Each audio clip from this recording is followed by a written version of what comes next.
All right, Nashville, Tennessee. That's where our next comic comes from. Nashville, Tennessee. You've probably heard him on Blue Collar Radio. If you've ever turned on Blue Collar Radio, you've heard him because he's on all the time. He also runs the School of Laughs podcast. Ladies and gentlemen, the incomparable Rick Roberts. Thank you, John. Thank you, buddy. All right. Well, how's everybody doing out there? Fair? Good to be here. I just got back from a high school reunion, and a girl I hadn't seen since high school walked up to me. She goes, "Rick, is that you? Oh, buddy, you look so much better now than you did in high school. Did you get some work done?" I'm like, first off, if this is the after picture, how bad did I look like back in high school? I want a refund is what I need. Second off, what part of me looks like I've had any work done at all? Does anything look like it's been tweaked to you all? No. But I'm never going to see her again, so I just played along. I'm like, yeah, you busted me. About 15 years ago, I went in for the Steve Buscemi eye transplant.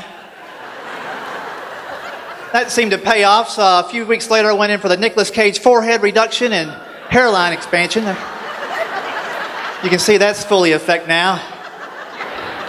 Grows on you. And I had about, 30, 40 bucks left over from taxes, so I got the Betty White ankle tuck, and that's playing out pretty well. It's swimsuit season, ladies. You gotta look sharp.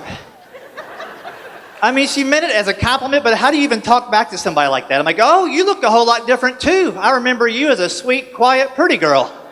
And you've got a face for tornado alerts and a voice for small engine repair. That's all you got going for you now. Can you give me $10 on pump 7? I gotta get back down to Tennessee. So it's good to be here. While I was up there, I saw my parents. I love my parents. They're downsizing. I don't know if you know what that means, but they're getting rid of the junk in their house. That's how they start. They tried to give me an old computer they found in the attic. Yeah, a Commodore 64. Yeah. I got Windows 57 on there so far. I can't even catch a virus. It gets a sniffle and shuts right on down. The screensaver's a piece of duct tape. That's how bad it is. That was my older brother's computer from the mid-'70s. How incredible that he knew how to do that stuff. My parents never got onto a computer until this past Christmas. We got them one with a camera so they could Skype and see their grandkids. That's what we wanted them to do. A couple days later, I get back down to Tennessee. My dad calls me up on the regular phone. He's like, "Richard Dale, I'm about to fire off an email. Keep an eye out for it."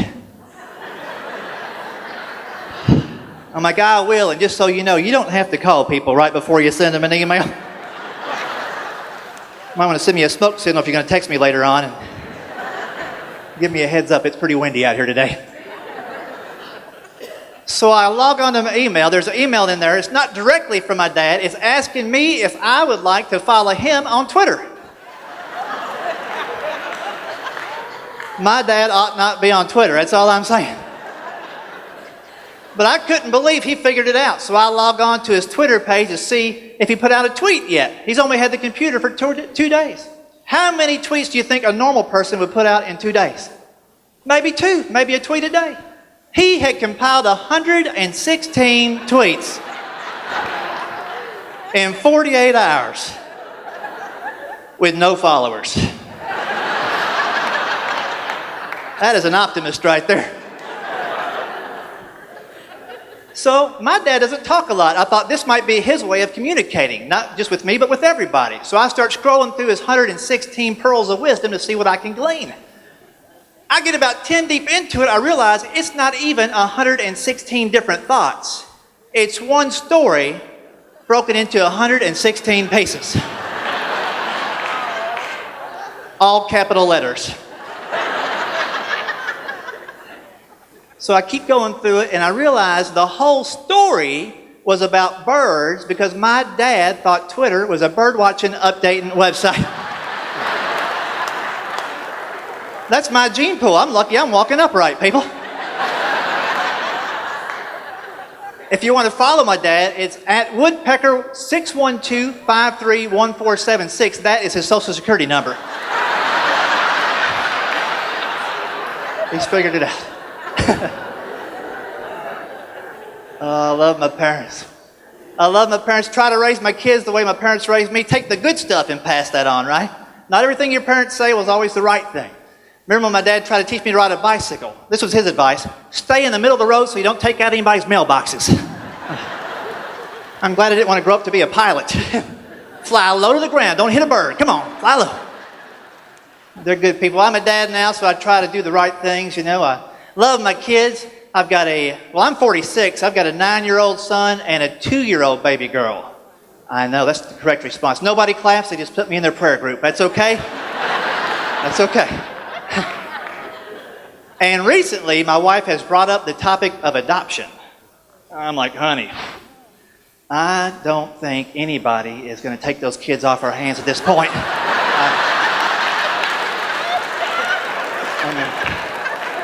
Who are you anyway? I'm not above asking, but that 9-year-old's got some miles. We gotta Photoshop that Instagram on him. No, I love my kids. 2-year-old is tough on a 46-year-old. I know we got parents that might be in that same group. It's tough. Some things you can't do when you get older with a baby. You ever try to clip a baby's fingernails when you got on a pair of bifocals? That's like playing whack-a-mole on a tater-totter. Somebody is going down. Let's get out some bubble guppy Band-Aids. I'm going to need them.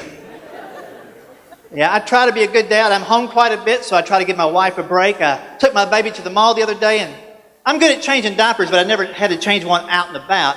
Had to use one of those koala bear plastic Ebola dispensing.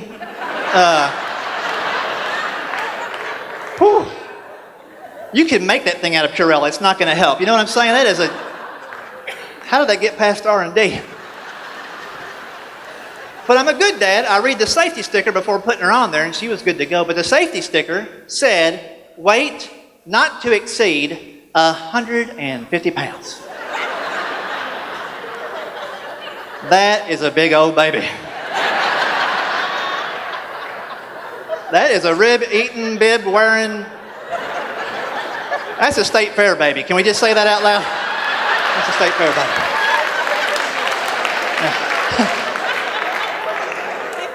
I'm 143. That baby could take me out.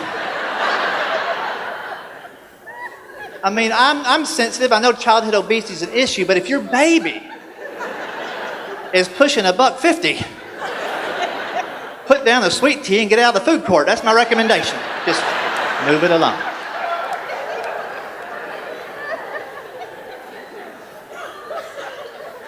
I love my son, 9-year-old. That's a good age, isn't it? If y'all got kids that are 9 or you are a kid, that's a great age. I wasn't prepared for how many thoughts per day a 9-year-old could put out. They don't care what they're saying as long as the mouth keeps moving, right? And if every parent in here is honest, you'll admit sometimes your kid will say stuff that flat out scares you. You walk in the other room and start praying right away. One night I'm tucking my boy in the bed. I'm like, hey, buddy, have sweet dreams. He looks up, he goes, I hope you're still breathing when I wake up in the morning.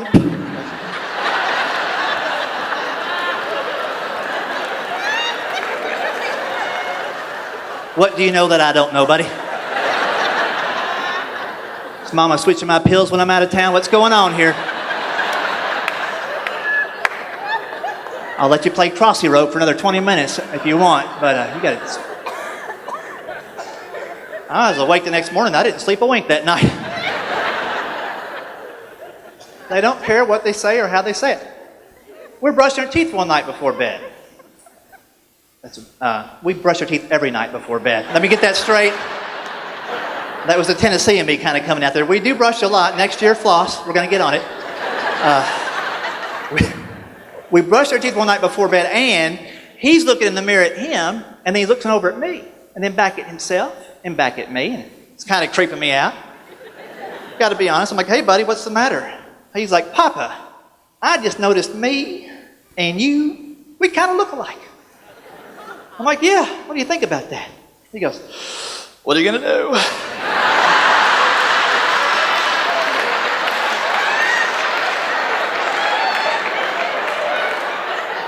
You should have seen me in high school, buddy. This is an improvement right here.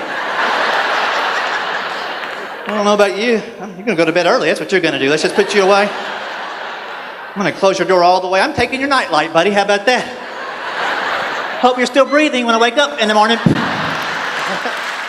Hey, y'all been a whole lot of fun. Thank you very much. Appreciate it.